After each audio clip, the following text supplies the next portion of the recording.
পরাণ হাওয়ার পর ফের বাজিমাত করলেন শরীফুল রাজ।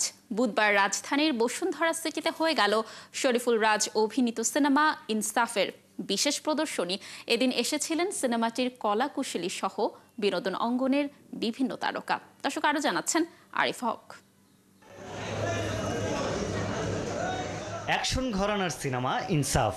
একজন সাধারণ ছেলে ইউসুফ পরিস্থিতির শিকার হয়ে কিভাবে গ্যাংস্টার ইউসুফ হয়ে উঠল সেই গল্পই তুলে ধরেছেন নির্মাতা সঞ্জয় সমদ্দার ইনসাফ সিনেমায়। বুধবার সিনেমাটির বিশেষ প্রদর্শনী দেখার পর আগত দর্শকরা জানালেন প্রতিক্রিয়া। ওমেন অ্যাকশন খুব কম দেখে একটা চলচ্চিত্রে, সেই জায়গা থেকে খুব ভালো লেগেছে। শুরুর দিকে একটু বোরিং লাগছিল, কিন্তু বিরতির কিছু আগে থেকে সিনেমা জমে যায় এবং শেষ পর্যন্ত ভয়াবহ বিস্ফোরণ। ইনসাফ মুভিটা খুব সুন্দর ছিল আর স্টোরিটা একদম অসাধারণ। প্রতিটা চরিত্র প্রতিটা সময়ে সেটা খুব সুন্দরভাবে ফুটে উঠছে, এটাই সবচেয়ে বেশি ভালো লাগছে। অনেক অসাধারণ ছিল, খুবই সুন্দর ছিল। ছবিতে গ্যাংস্টার ইউসুফ চরিত্রে অভিনয় করে দর্শকের নজর কেড়েছেন শরীফুল রাজ। জানালেন অভিজ্ঞতা। টার্ন ব্রেক প্যারের পিছনের কারিগরটা হচ্ছে বেসিক্যালি সঞ্জয় সমদ্দার, আমি না। সো আসলে তার রাইটার, তার ডিরেকশন এবং টিমের এফোর্ট, তারপরে আসলে আমার পারফরমেন্স। তো এরপরে আসলে আমি ট্রাই করে গেছি একটা ভালো ক্যারেক্টার করার। তো আমার মনে হয় যে যারা স্ক্রিনে দেখেছেন ওদের আমার মনে হয় যে ভালোই লাগবে বা ভালো লেগেছে আমার মনে হয় আর কি। মোশাররফ করিম, মিশা সওদাগর, তাসনিয়া ফারিনের অভিনয়ে নজর কেড়েছে সবার। এদিকে এই সিনেমায় একটি বিশেষ চরিত্রে অভিনয় করেছেন চঞ্চল চৌধুরী। এদিন সিনেমাটি দেখতে এসেছিলেন তিনিও। যারা হলে আসবেন, যারা ইনসাফ দেখবেন, তারা শেষ চমকটা দেখতে পারবেন যে চমকটা আসলে কি। আর আমি নিজে এসে নিজে চমকিত হয়েছি সবকিছু দেখে, কারণ দুর্দান্ত লেগেছে সত্যি কথা।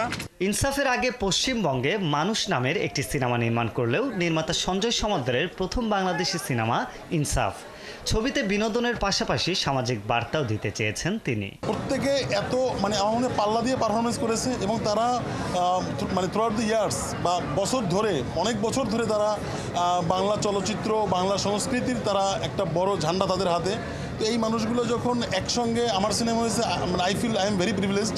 ছবিটি নিয়ে নিজেদের অনুভূতি প্রকাশ করলেন অন্যান্য কলাকুশলী। আমরা একসময় চলচ্চিত্র নিয়ে হতাশ ছিলাম, এখন আশাবাদী হচ্ছে। আমাদের দর্শকরা আমাদের প্রশংসা করছে। ঈদের প্রথম দিন থেকেই সবগুলো শোজ হাউসফুল যাচ্ছিল। সো আমরা ইনসাফ নিয়ে আমরা খুবই হ্যাপি। আমার কাছে কেন জানি মনে হচ্ছে যে সঞ্জয় দা বাংলাদেশকে আরও অনেক অনেক বেশি ভালো কিছু দিবে। আর আমার মনে হয় ইনসাফ 2 আসবে, তখন আরও বেটার কিছু পাবো ইনশাআল্লাহ। ইনসাফের মধ্য দিয়ে গ্যাংস্টার ইউনিভার্সে যাত্রা শুরু করলো বাংলাদেশি চলচ্চিত্র। শিগগিরই ইনসাফ 2 এর ঘোষণা আসবে বলে জানান চলচ্চিত্রটির সংশ্লিষ্টরা। আরিফ হক, ৭১, ঢাকা।